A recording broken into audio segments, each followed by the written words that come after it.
todos. Iniciemos em nome do Pai, do Filho e do Espírito Santo. Amém. Pai nosso que estais no céu, santificado seja o vosso nome. Venha a nós o vosso reino, seja feita a vossa vontade, assim na terra como no céu. O pão nosso de cada dia nos dai hoje, perdoai as nossas ofensas, assim como nós perdoamos a quem nos tem ofendido, e não nos deixeis cair em tentação, mas livrai-nos do mal. Amém. Ave Maria, cheia de graça, o Senhor é convosco. Bendita sois vós entre as mulheres, e bendito é o fruto do vosso ventre, Jesus. Santa Maria, Mãe de Deus, rogai por nós, pecadores, agora e na hora de nossa morte. Amém. Evangelho de hoje, Mateus capítulo 23, versículos 1 a 12. O Senhor esteja conosco, Ele está no meio de nós. Proclamação do Evangelho de Jesus Cristo segundo São Mateus. Glória a vós, Senhor. Naquele tempo, Jesus falou às multidões, aos seus discípulos, e lhe disse: os mestres da lei e fariseus têm autoridade para interpretar a lei de Moisés. Por isso deveis fazer e observar tudo o que eles dizem, mas não imiteis as ações, pois eles falam e não praticam. Amarram pesados fardos e colocam nos ombros dos outros, mas eles mesmos não estão dispostos a movê-los, nem sequer com o dedo.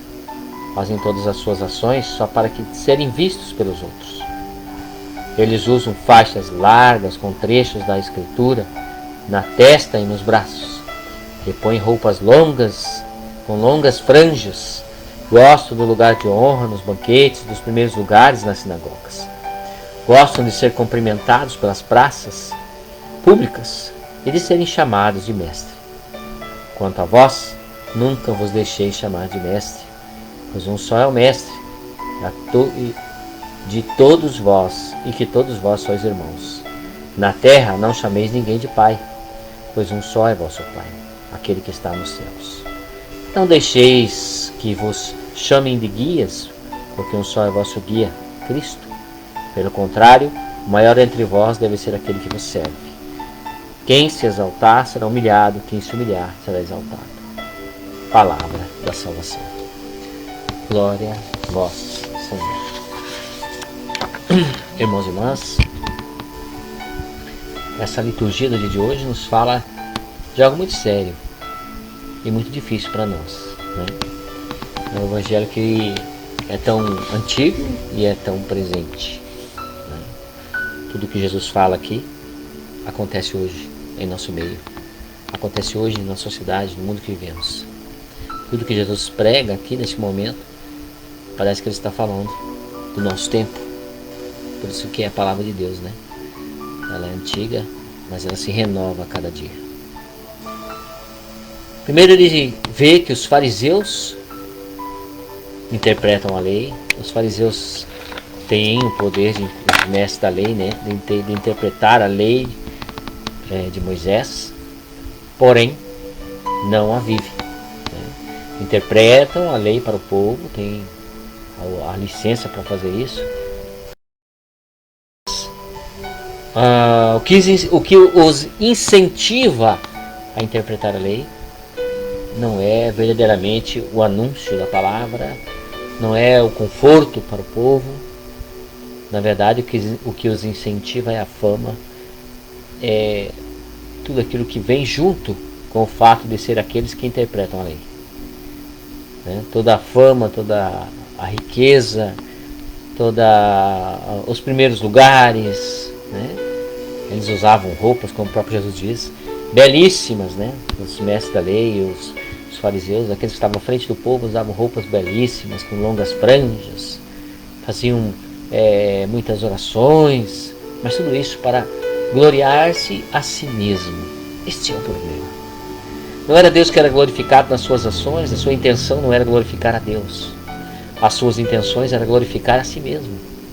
Era ser bajulados pelo povo, glorificados, serem vistos como homens santos na presença do povo. Era se sobressair, era crescer, ser maior. E acabavam que queriam ser maior até mesmo que Deus.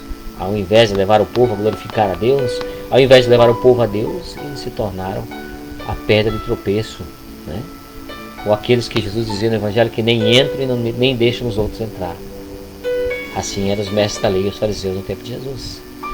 Se nós pararmos para pensar em nós hoje, na sociedade que vivemos, até mesmo dentro da igreja, nós temos muito disso, né? Isso nos faz nos questionarmos e nos perguntarmos a nós mesmos, né? A nos perguntarmos assim: o que eu estou fazendo dentro da igreja? Por que eu trabalho na igreja? Por que eu busco servir na igreja? Qual é a minha intenção? Será que é vaidade? Será que é numa intenção de adquirir uma fama, de me vangloriar, de crescer, de ser glorificado, elogiado pelo povo, pelas pessoas? Eu estou verdadeiramente sendo uma ponte, ligando as pessoas a Deus? Ou eu estou verdadeiramente levando as pessoas a Deus? Jesus abriu mão de toda a fama, de toda a riqueza mundana. Abriu mão do palácio, dos melhores lugares. Ele podia? Sim, ele podia. Jesus podia assumir os melhores lugares. Podia ser o homem mais famoso da sua época. Tinha poder, tem poder, para fazer obras incríveis, como fez. Mas não conseguiu ganhar o crédito de muitas pessoas, principalmente dos mestres da lei e os fariseus, porque Jesus os incomodava, fazia uma sombra para eles. Jesus tinha mais poder do que eles. E sabe por quê? Porque Jesus servia. Mas poder tem aquele que serve, não aquele que é servido, né? Aquela pessoa que mais serve é aquela que está mais perto de Deus. Estar no topo é estar servindo. É difícil, né? É difícil para nós, porque a gente sempre almeja os primeiros lugares. Sempre quer estar lá na frente, quer estar no altar, né? Nós queremos estar sempre no altar. Porque no altar a gente aparece, o altar é mais alto, todo mundo nos vê. E isso muitas vezes prejudica a nossa própria caminhada, porque nós estamos lá por motivos diferentes.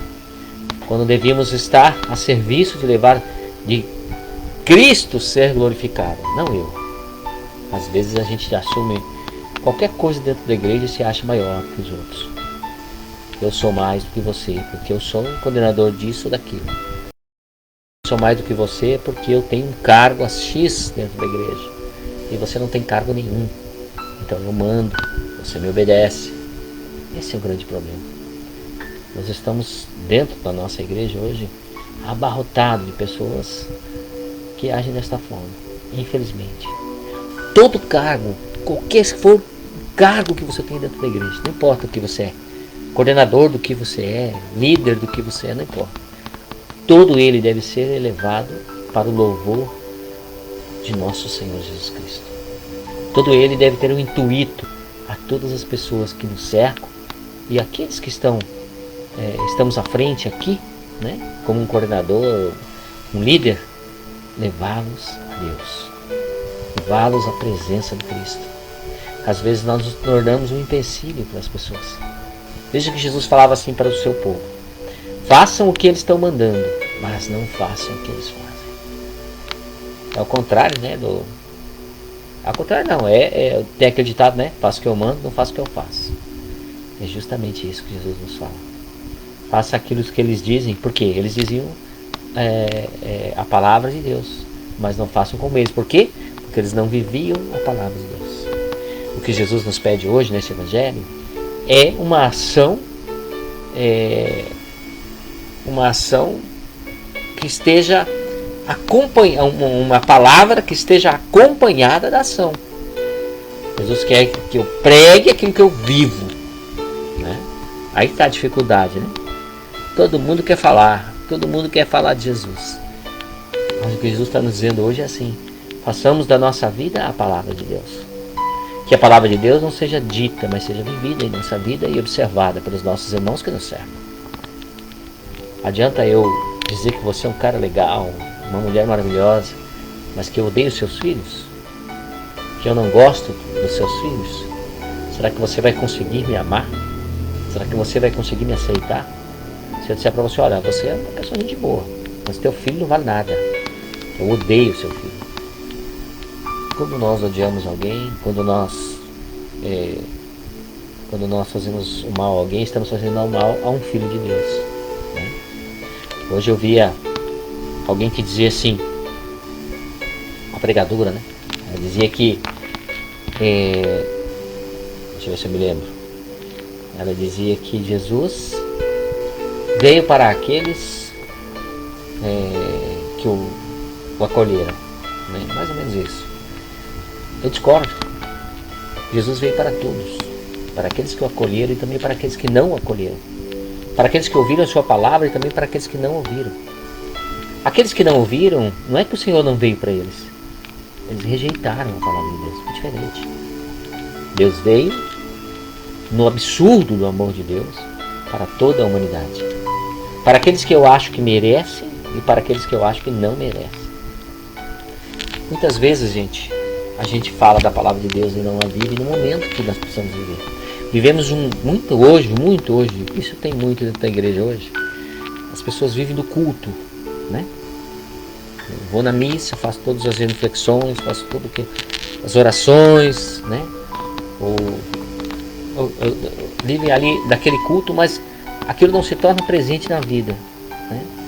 Eu não torno a minha vida, não inculturo a minha vida a palavra de Deus, né? A gente faz como os fariseus e mestres da lei, que faziam o seu culto, faziam o seu jejum, a sua oração, faziam a sua penitência, longas orações, e está feita a minha parte, mas ignoravam o sofrimento, a dor, ignoravam as pessoas, não viviam uma vírgula daquela palavra que eles mesmos ensinavam ao povo. E nós muitas vezes estamos vivendo assim, uma religião de aparência, uma religião que na verdade não existe em nossa vida, uma religião feita do culto. Eu vou lá, participo da celebração, comungo, faço as minhas orações e vou para casa. Pronto, viver minha religião. Infelizmente, né? Por isso Jesus fala no Evangelho de hoje, e ele é bem claro, né? Quando ele diz: por isso deveis fazer e observar o que eles dizem, mas não imiteis as suas ações. Aí ele fala, condena as atitudes e as ações dos fariseus, né? Ele diz assim: pois eles falam e não praticam, amarram pesados fardos e colocam nos ombros dos outros, e eles mesmos não estão dispostos a movê-los nem sequer com o dedo. Quantas vezes a gente já fez isso, né, gente? A gente consegue enxergar o defeito do outro, a gente consegue enxergar a falta de fé do outro, a gente consegue enxergar os erros dos outros, mas a gente nunca olhou para nós mesmos, né? A gente coloca os fardos pesados nas costas dos outros. Você tem que viver a palavra de Deus, você tem que perdoar, você tem que amar, você tem que ser uma pessoa que lê o Evangelho, que vive o Evangelho. Mas na minha vida não existe nada disso que eu estou falando. Então eu estou fazendo o quê? Colocando os fardos pesados nas costas do meu irmão, mas eu mesmo não encosto um dedo. E Jesus está dizendo aqui, gente, que não adianta a gente falar ou estar na igreja todos os dias, em todas as celebrações, e ajudar isso e aquilo, se não vivermos a sua palavra, se a palavra não estiver viva em nossa vida, né? Lembra que ele disse: muitos daqueles que me dizem Senhor, Senhor não entrarão no reino dos céus. Lembra? Então, muitos de nós que moramos dentro da igreja, pode ser que um dia nós cheguemos na presença do Senhor e diz: não vos conheço, não sei quem você é. Gostam do lugar de honra, nos banquetes, nos primeiros lugares, nas sinagogas, gostam de ser cumprimentados nas praças públicas, de serem chamados mestres. Quanto a vós, nunca vos deixei chamar de mestre. Então Jesus condena a atitude que não vem com a ação, a atitude que não vem com a vida, né? Então quer dizer que pregar a palavra de Deus não me salva. Viver a palavra de Deus é que me salva. Eu estou pregando a palavra de Deus agora, mas isso não vai me salvar. O que vai me salvar é o que eu vou viver dessa palavra que eu estou pregando. Talvez Deus possa dizer a mesma coisa hoje para você, para mim. Ouça o que Ele diz, faça o que Ele está fazendo, mas não viva como Ele. Porque muitas vezes eu estou pregando muita coisa que eu ainda não vivo, né? Porque eu sou um pecador. Eu sou um inútil pecador na presença do Senhor. Sou um miserável. Não vivo nenhuma vírgula da palavra de Deus. Eu preciso de conversão. Preciso. E ter o conhecimento disso é um passo, né? Ter o conhecimento que preciso. Quando eu não me acho santo, quando eu não me acho superior aos outros, por causa de uma vestimenta, por causa de de um lugar onde eu estou dentro da igreja, quando eu não me acho melhor do que ninguém, é um passo já, né? Porque Jesus diz aqui no final do Evangelho que maior é aquele que serve, né? Então quem é o maior dentro da igreja? É o que mais serve, é o mais pequeno, é o menor dentro da igreja. Ao contrário do mundo, que é aquele que ocupa os melhores cargos são os maiores e que comandam aqueles que estão abaixo deles, e que aqueles que estão abaixo deles têm que fazer tudo o que eles mandarem. Dentro da igreja não é para ser assim. Às vezes é, né? Às vezes existe um pouco de autoritarismo, de gente que quer mandar, mas não deveria ser assim. Dentro da igreja deveria ser um relacionamento de amor, de misericórdia, de perdão. Deveríamos todos uns servir aos outros. Essa é a verdade do Evangelho, tá, gente? Esta é a verdade da palavra de Deus. Deveríamos todos uns servir aos outros. Mas infelizmente, eu sei que trabalha na igreja como eu, sabe que não é bem assim. E a gente não pode mentir, né? Dizer que esconder a verdade. Não, que lá na minha comunidade é tudo amor. Não existe isso. Você que trabalha na igreja há mais tempo sabe do que eu estou falando. Então a gente tem que se vigiar, gente. A gente tem que prestar atenção se a gente não está só ouvindo a palavra. Se a gente não está só lendo e falando a palavra. Será que a gente encontra vestígios da presença de Deus na nossa vida? Naquilo que nós fazemos, naquilo que nós vivemos, naquilo que nós falamos? Será? Será que a gente pode olhar para a nossa vida e encontrar alguns momentos da presença verdadeira de Deus nas nossas ações? Essa é a grande pergunta do Evangelho de hoje. O Evangelho não foi feito para ser falado. Foi feito para ser vivido. O Evangelho é a boa nova. É a palavra de Deus. É o caminho da salvação. Mas ele tem que ser vivido, gente. Não pode parar nos cultos, no jejum, na oração, na penitência. Claro, tudo isso é bom, ajuda, mas não pode parar nisso. A minha fé não pode ser só isso. Tem que ir além. Os fariseus observavam tudo isso. Tudo isso era lei. Os mestres da lei, jejum, oração, longas orações, tudo mais. E, no entanto, foram aqui criticados por Jesus. Porque a sua fé parava nisso, em gestos externos. Porque a palavra de Deus não estava dentro deles. No coração, na vida, nos seus atos. O próprio Jesus disse, porque eles falam, mas não praticam. Então prestemos atenção se nós não estamos sendo fariseus. A palavra fariseu significa separado. Tá? Quando a gente fala fariseu, a gente está falando separado, porque eles achavam que eles eram um povo separado. Um povo diferente dos outros. Os outros são pecadores, nós não somos. Nós somos pessoas santas. Somos pessoas dedicadas. Então cuidemos, sim, da nossa vida, cuidemos das nossas ações, para que não sejamos fariseus no mundo moderno. Fariseus dentro da nossa igreja hoje. Fariseus na nossa vida. Fariseu na nossa conduta, na nossa maneira de falar, pensar e agir. Eu sei que você não quer ser fariseu, como eu também não quero. Então a gente precisa observar e viver a palavra de Deus, para não sermos separados e nem fariseus. Deus abençoe a todos.